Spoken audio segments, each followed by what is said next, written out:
C'était le 27 octobre 1985 quand toute une religion devenue secte s'est effondrée. C'était plus précisément dans un petit aéroport en Caroline du Nord, là, un luxueux jet privé faisait ses dernières manœuvres pour décoller. Après avoir vérifié le bon fonctionnement de tout l'appareil, celui-ci a commencé à se déplacer sur la piste. Une fois tout en condition, le pilote a fait un bref appel pour signaler qu'il était sur le point de prendre son envol. De plus, son passager particulier était désireux de pouvoir enfin quitter le pays et il semblait qu'ils allaient y parvenir. Une fois l'avion en vol, le destin de chacun était entre ses mains. Pour l'instant, ils devaient fuir de là, et la vérité est qu'ils étaient à quelques secondes près de le faire. Mais alors, des véhicules sont apparus sur les lieux, des véhicules noirs qui se sont croisés sur la trajectoire de l'avion. Sans hésitation, l'engin, qui n'avait pas encore pris la vitesse nécessaire pour décoller, n'a eu d'autre choix que de freiner. Était-ce cela ou heurter les véhicules qui n'arrêtaient pas d'arriver? Dès tous, des hommes habillés en costumes noirs sont descendus. Ils portaient des armes et des badges sur lesquels on pouvait voir 3 grosses lettres « Federal Bureau of Investigation ». Un groupe de ces hommes s'est occupé du pilote, qui est descendu les bras levés. Un autre groupe, composé de ceux qui avaient des armes de plus gros calibre, s'est dirigé vers l'arrière, d'où ils sont sortis avec un individu menotté. C'était un homme au regard triste, avec une longue barbe blanche. Il était docile et coopératif. Personne n'aurait pensé qu'ils étaient en présence du plus grand guide spirituel oriental de l'Occident. Pendant des décennies, ses livres se sont vendus comme des petits pains et ses enseignements ont suscité un phénomène unique parmi les masses. Même Hollywood l'aimait et plus d'une star de l'époque lui avait exprimé son admiration. Cependant, il y avait des choses que ceux qui lisaient ces paragraphes ingénieux sur l'amour libre et la méditation moderne ne savaient pas. Des choses vraiment sombres qui ne tarderaient pas à voir le jour. Mais ne nous précipitons pas. Comment se fait-il qu'Osho ait révolutionné le monde de la spiritualité de toute une génération? Pourquoi a-t-il fini par être poursuivi par le Federal Bureau of Investigation? Comment s'est-il retrouvé impliqué dans le premier acte de bioterrorisme américain?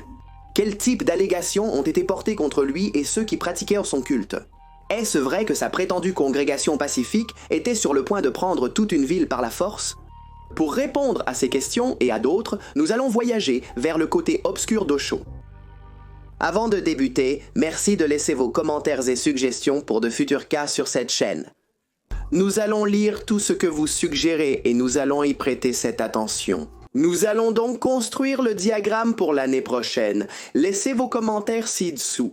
Si les vidéos sur les sectes vous intéressent, likez et rejoignez le clan Mephisto. C'est parti!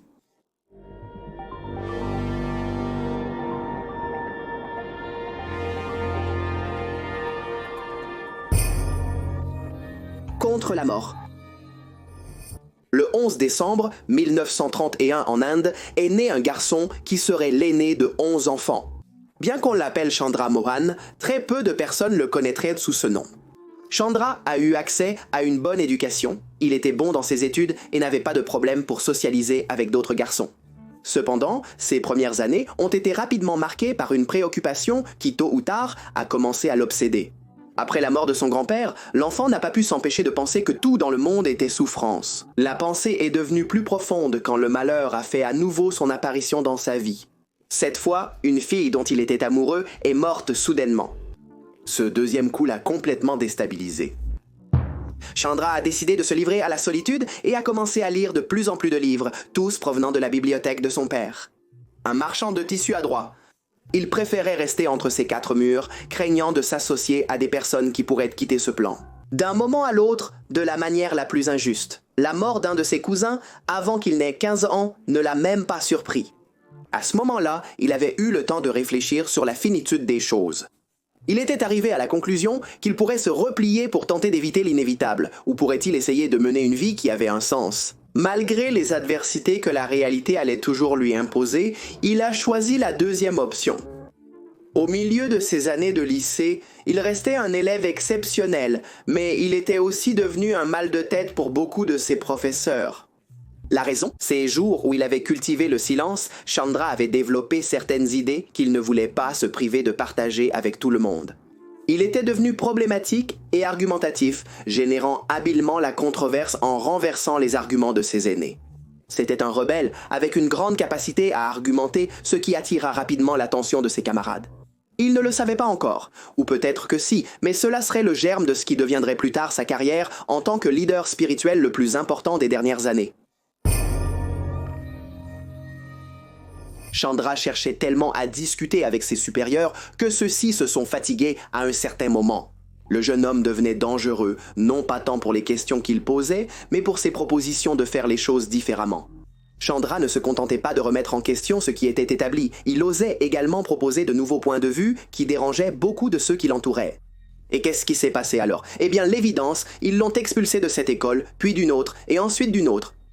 Malgré ses bonnes notes, personne ne voulait dans ses salles de classe quelqu'un qui souhaitait agiter ses camarades avec des idées ferventes d'un monde différent. Finalement, Chandra a réussi à conclure cette étape de ses études en passant des examens en candidat libre, démontrant son point de vue qu'il n'avait pas besoin de professeur pour accéder aux connaissances les plus importantes. Rempli de cette grande confiance en lui-même, il s'est engagé dans la carrière de la philosophie et avant même 30 ans, il enseignait déjà la matière à l'université de Jabalpur. Cette dernière université le tenait en si haute estime en tant qu'enseignant qu'elle ne tarderait pas à le promouvoir au rôle de professeur titulaire. Ceux qui assistaient à ces cours en sortaient avec la vague impression que quelque chose dans leurs pensées avait été secoué. Bientôt, de plus en plus de personnes ne voulaient pas manquer ces présentations. À cette époque, Chandra avait changé de nom et ne se contentait plus de présenter les grands penseurs du passé lors de ses interventions publiques. Il avait maintenant un surnom qui allait se transformer jusqu'à devenir le très reconnu Osho. Et sous cette nouvelle aura, il avait commencé à parler dans des rencontres publiques et des séminaires sur diverses croyances. Là, il racontait, par exemple, comment une série de vérités lui avait été révélée lors d'un éveil spirituel qu'il avait subi à l'âge de 21 ans, alors qu'il méditait sous un arbre. Mais ses discours ne se limitaient pas seulement à la religion ou à la philosophie. Osho a également gagné la reconnaissance de nombreux secteurs de la population, en faisant des manifestes contre le socialisme et contre Gandhi. Avec passion et un discours chargé de commentaires tranchants et moqueurs, il argumentait que le pacifiste hindou avait romantiqué la pauvreté en éteignant le feu intérieur des gens. Lui, par contre, pensait que les humains devraient viser une bonne position économique et sociale pour se dédier entièrement à leur connaissance de soi. Comment méditer sans manger et pieds nus, si l'on pouvait méditer dans la plénitude de la piscine d'une énorme maison? Ces points de vue étaient controversés pour l'époque. De plus en plus de regards se tournaient vers le garçon, notamment dans la partie de la carte qu'il occupait. Il n'y avait pas peu de gens qui prédisaient qu'il deviendrait un grand philosophe ou, pourquoi pas, une sorte de leader spirituel. Cependant, toutes les prédictions étaient limitées ou insuffisantes si nous prenons en compte ce qui s'est passé ensuite. Le gourou du sexe. Pour transformer ses expositions en enseignements dignes de former un dogme, le penseur naissant n'a ajouté qu'un facteur à l'équation, le sexe. Si quelque chose manquait à ces observations controversées, c'était la présence constante de la sexualité comme voie de libération pour l'âme. Progressivement, Osho a dirigé de plus en plus de rencontres de méditation qui sont rapidement devenues célèbres. À cette époque, les Beatles avaient fait une retraite spirituelle.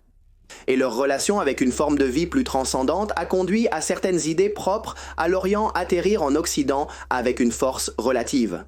Le monde observait avec anxiété et bonheur ces doctrines qui éliminaient la culpabilité comme pierre angulaire de la religion, et mettaient à sa place d'autres aspects un peu plus charnels et mondains de la vie. Après avoir passé entre 3 à 10 jours de profonde recherche intérieure, Osho promettait le secret pour aborder les relations intimes comme une porte à la supraconscience.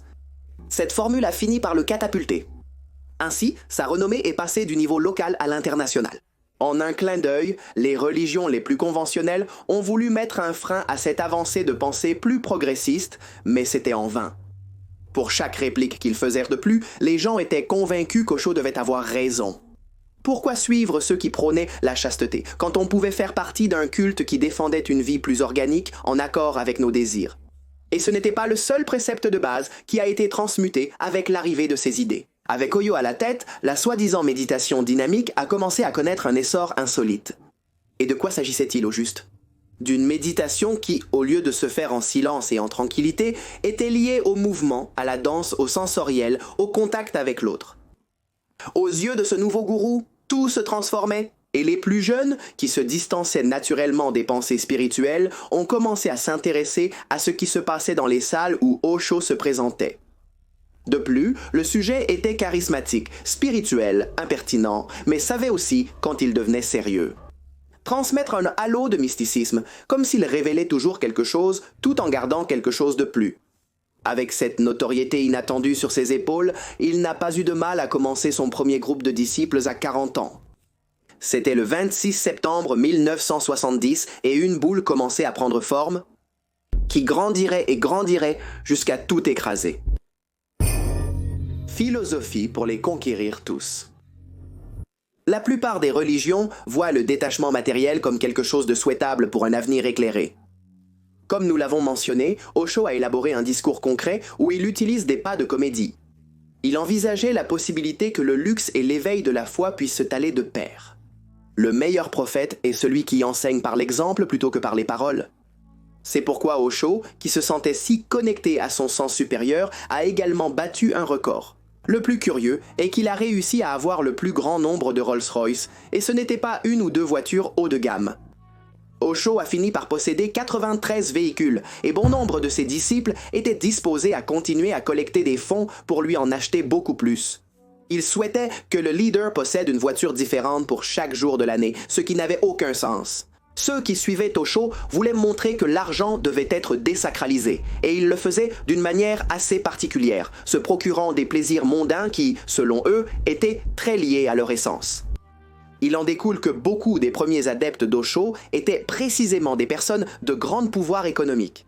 Des millionnaires qui avaient toujours voulu développer une philosophie de vie profonde sans que cela signifie renoncer à une vie remplie des avantages supplémentaires que l'argent pourrait susciter. Le nouveau leader agissait ainsi comme une sorte de catalyseur qui validait pour les autres ce qu'ils avaient toujours voulu faire, mais n'osaient pas. Il leur disait que ce n'était pas mal, qu'ils étaient frivoles, qu'ils se livraient au sexe débridé, qu'ils cherchaient au-delà des limites imposées, non seulement par la société, mais aussi par d'autres croyances. Dans les camps organisés par Osho, beaucoup de gens capables de financer les projets les plus farfelus qui sortèrent de la tête de cet homme ont commencé à converger. Parallèlement, de nombreuses personnes avec bien moins de moyens étaient prêtes à donner leur vie. Pour le grand prophète, un prophète qui rien qu'en les touchant pouvait les faire entrer en transe. Ainsi, le gourou avait ses propres bailleurs de fonds et en parallèle un cortège de soldats à sa libre disposition. Son pouvoir était déjà indéniable, les gens l'écoutaient pendant des heures. Ses discours, souvent improvisés, ont rapidement commencé à être recueillis et ont donné forme à une vaste œuvre littéraire qui a élargi la possibilité d'Osho de briser toutes sortes de barrières. Les années 70 étaient en pleine ébullition et la culture New Age l'a adopté comme porte-drapeau de l'auto-assistance et des pensées contre-culturelles. Dans ce contexte, Osho semblait être un symbole plutôt innocent. Pour certains, un simple charlatan ayant réussi à capitaliser sur ses idées. D'autres, cependant, ont commencé à voir que tout n'allait pas bien autour de cette supposée illuminée.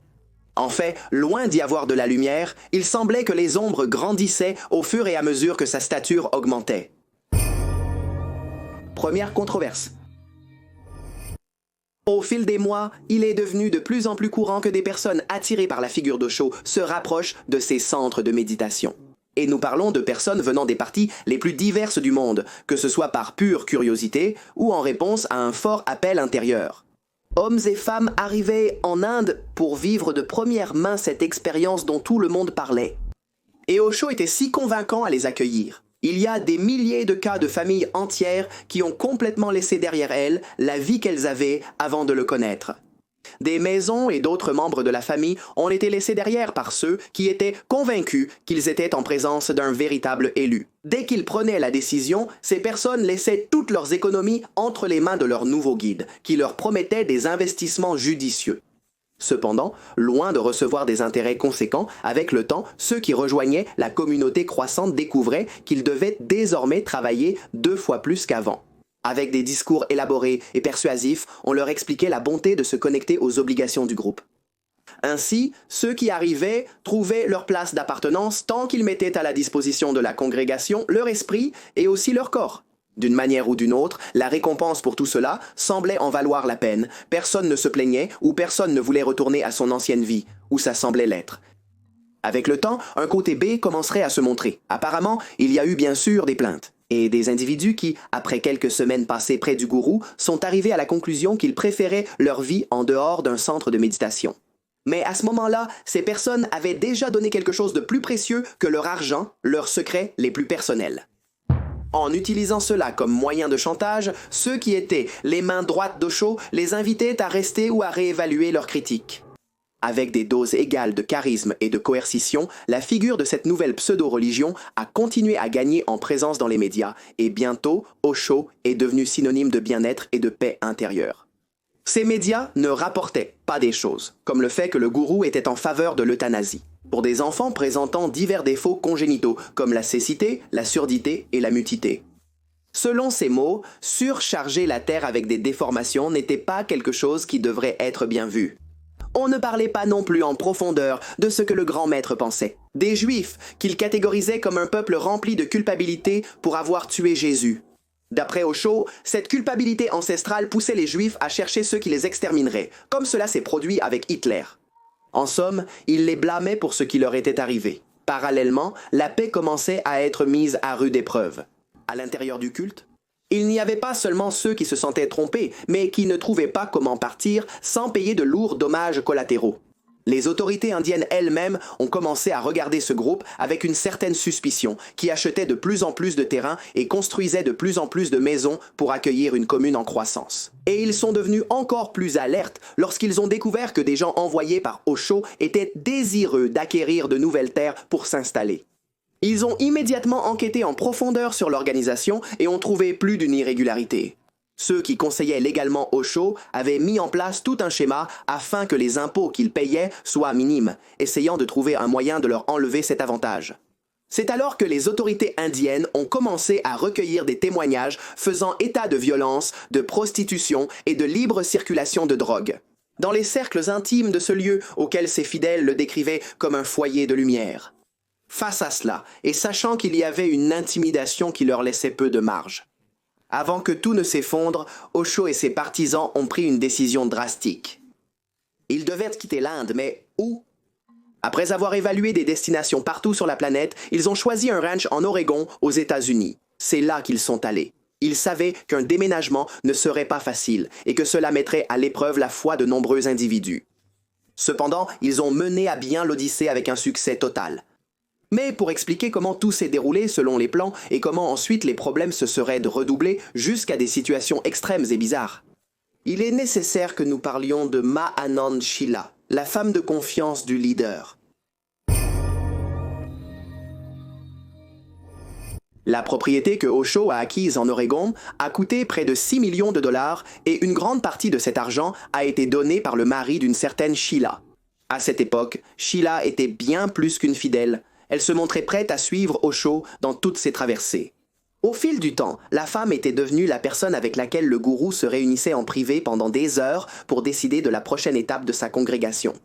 Réunion après réunion, il est devenu clair que Sheela n'était pas seulement conseillère, mais qu'elle avait l'approbation d'Osho. Pour être traitée comme l'autorité que tous devaient respecter, si lui n'était pas présent. Et surtout, elle est devenue la référence pour tous quand Osho a arrêté de donner ses conférences tant attendues lors de son installation sur ces nouveaux terrains. À la fin de la journée, le guide a décidé de se consacrer pendant longtemps au silence. Et c'est alors que Sheela a élargi ses idées sur la façon dont tout devait être géré. Loin des abstractions et des métaphores qu'Osho utilisait, Sheela a montré une capacité innée à se comporter comme une véritable dictatrice. La femme n'avait aucune réticence à donner des ordres stricts, et elle n'y allait pas par 4 chemins. Quiconque osait la défier courait le risque d'une humiliation publique. Durant ces journées chargées, une inquiétude de plus s'est imposée à tous, avant son isolement qui allait durer des années. Osho avait exprimé son idée que le monde pourrait être proche d'être détruit par la prolifération des armes nucléaires. Chaque fois qu'il parlait de cela, son visage se figeait. Il parlait d'une nouvelle humanité et d'une 3e guerre mondiale qui aurait des conséquences catastrophiques pour tous. Avec l'ombre d'un apocalypse sur leur tête, ceux qui étaient venus avec Oyo depuis l'Inde ont supposé qu'il n'était pas temps de douter de leurs convictions et ont redoublé d'efforts. En un temps record, ils ont transformé un paysage naturel en une sorte de demi-ville où rien ne manquait. Ce fut un instant de communion absolue. Tous ont travaillé main dans la main et pendant quelques mois, ils ont senti qu'ils réalisaient ce qu'ils avaient toujours désiré. Ils avaient presque littéralement construit une nouvelle société. Ils avaient des hôpitaux, des écoles, des entrepôts, des places, mais bien sûr, une nouvelle société avec des gens qui pratiquaient l'amour libre. Ce n'était pas quelque chose que les voisins de cet endroit étaient prêts à tolérer. Et c'est ainsi qu'a commencé un conflit qui marquerait un avant et un après. Les habitants n'étaient pas d'accord avec cette nouvelle communauté qui défiait leur façon de comprendre le monde et surtout leurs principes religieux. Déterminée à ne pas se laisser intimider, Sheila a fait quelque chose qui serait le début de la fin. Elle a créé sa propre armée privée. Devant tout le monde, elle a exprimé qu'il était nécessaire d'avoir une faction d'hommes armés, car il était évident qu'ils pourraient commencer à subir des attaques de la périphérie à tout moment. Cependant, avant d'être utilisées pour protéger leurs propres intérêts, ces armes ont été utilisées pour créer une nouvelle série de grades au sein de la congrégation déjà confuse. Les plus fidèles à Sheila, qui portaient les mitrailleuses, ont rapidement commencé à exercer un pouvoir sur les autres, les obligeant à faire ce qu'ils voulaient et leur interdisant d'autres activités qui jusque-là étaient librement accessibles. Le fait que Osho ne communiquait que par vidéo n'a pas non plus beaucoup aidé à apaiser les tensions à l'intérieur, ce qui a commencé à engendrer des rivalités. Plus tard, on apprendrait qu'à cette époque, le soi-disant éclairé passait la majeure partie de sa journée sous l'effet du Valium et de l'oxyde nitreux. Ses jours de réflexion étaient perdus dans le temps. Sa dépendance lui permettait à peine d'être lucide pour profiter de son harem personnel. Dehors, tout était sur le point de sortir de contrôle. Et c'est ainsi que notre histoire revient à son commencement. L'afflux de nouveaux membres à la communauté l'a rendu vraiment invulnérable et avec un haut degré d'optimisme. De leur côté, ceux qui habitaient des zones adjacentes ont commencé une forte campagne contre eux. Ils ont même fait des brochures dans lesquelles certains d'entre eux expliquaient comment leur famille avait été détruite à cause des nouveaux arrivants et de leurs pratiques immorales. Prête à tout donner, Sheila a eu une idée qu'elle croyait révélatrice. En 1982, elle a proposé à ceux qui l'écoutaient de transformer leur énorme campement en une ville à part entière. En gros, elle prévoyait de s'étendre et de pousser son mode de vie le plus loin possible, absorbant et incluant tous ceux qui se mettraient en travers de son chemin. Sans surprise pour Sheila, les autres s'y sont opposés à l'unanimité. Le refus des autres a été son préambule pour dévoiler son véritable plan, remporter les élections communales. S'il réussissait, il pourrait proposer et appliquer les lois de leur choix.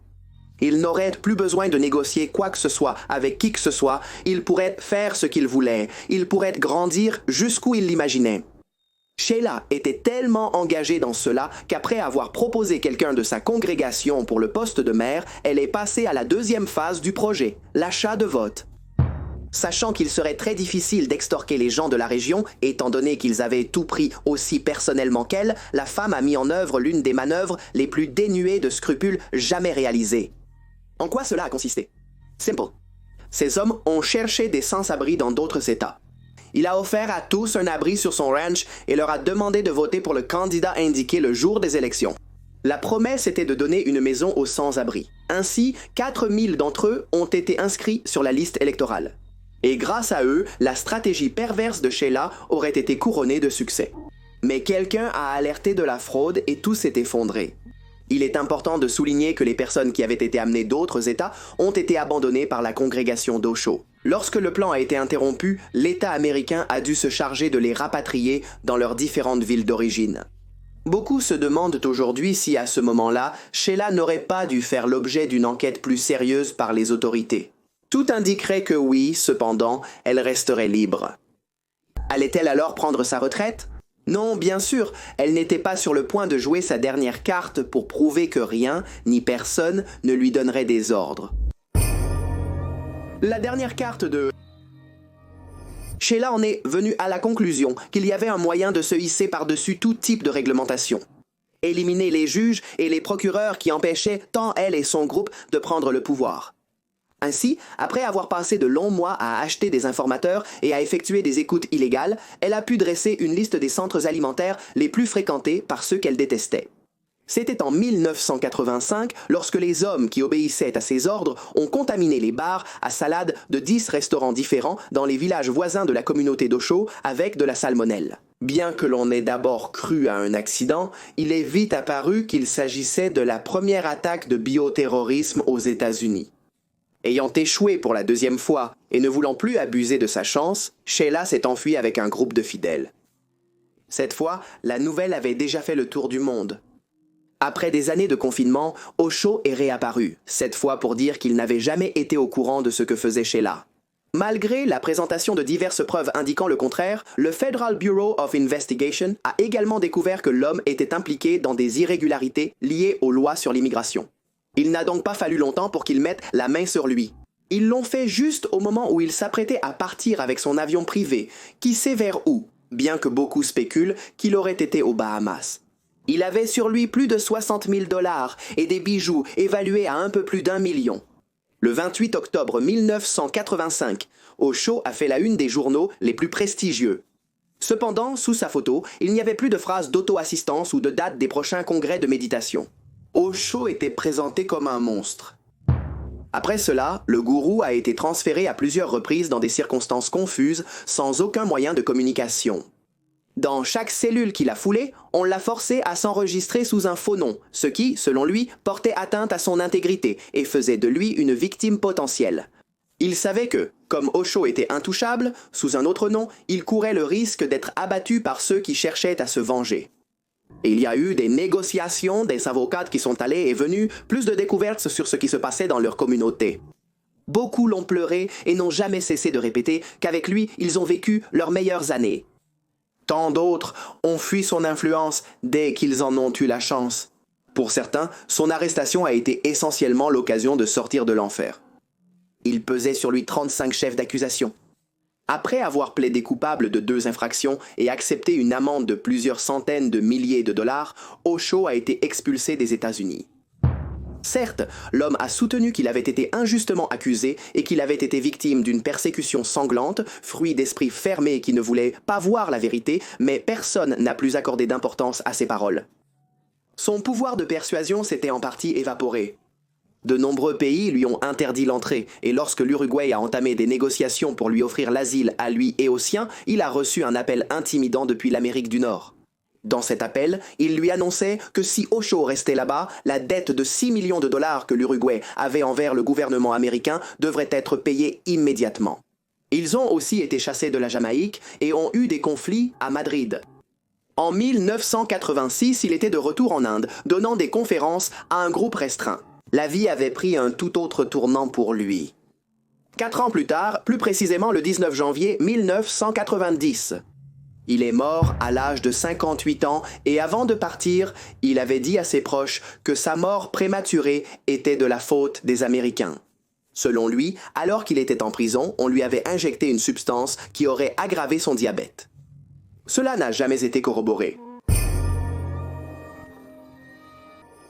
Beaucoup des garçons qui ont grandi dans la communauté d'Osho ont témoigné une fois devenus adultes, le leader controversé étant déjà décédé. Ils ont dit que leurs écoles avaient un très faible niveau académique, en plus, ils étaient exposés à un très jeune âge à des situations remplies de sexe et de drogue. Ils ont également raconté comment les familles étaient détruites dans cet endroit qui était présenté comme un paradis sur Terre. Là, les femmes étaient convoitées par Osho et les hommes étaient pratiquement réduits en esclavage. Tous s'accordent à dire que les derniers temps ont été marqués par la présence de Sheila, qui s'était chargée de créer plusieurs sous-groupes internes. Après sa capture, la femme avait été envoyée à l'institution correctionnelle fédérale de Dublin, en Californie. Pour ses crimes, elle a été condamnée à 3 peines de 20 ans dans la prison fédérale. Cependant, après beaucoup de plaidoiries, après le paiement d'amendes et à cause de certaines situations qui sont encore sujettes à controverse, elle a été libérée pour bonne conduite. Après 29 mois d'incarcération. Elle a ensuite été déportée en Allemagne de l'Ouest et a ensuite déménagé en Suisse, où elle a commencé une nouvelle profession, gérant 2 résidences pour personnes âgées. Les avis sur eux sont divisés. Il faut noter que le très Osho lui-même l'a désigné comme coupable de tous les mauvais événements survenus en Oregon. Beaucoup pensent que Sheila a agi guidée par sa propre ambition. D'autres pensent qu'Osho l'a simplement utilisée puis rejetée, comme il l'a fait avec tous les autres. Aujourd'hui, la femme continue de se montrer forte et maintient que bien que le prophète l'ait trahi, elle l'aime toujours et est fière d'avoir été son lieutenant. La plupart des personnes qu'elle croise tous les jours ignorent qu'elles sont en présence d'une femme. Qu'elle a une fois dit avec colère que si quelqu'un touchait à un disciple d'Osho, elle se chargerait de ramener la tête de 15 de ses rivaux. La tombe du leader, quant à elle, est un peu plus solennelle. On peut y lire « Osho n'est jamais né, n'est jamais mort ». Il n'a fait que visiter cette planète Terre entre le 11 décembre 1931 et le 19 janvier 1990. Au vu de ce que nous venons d'apprendre, nous pouvons affirmer que cette visite qu'Osho a faite à la planète Terre a laissé une marque indélébile qui continue de faire parler d'elle aujourd'hui.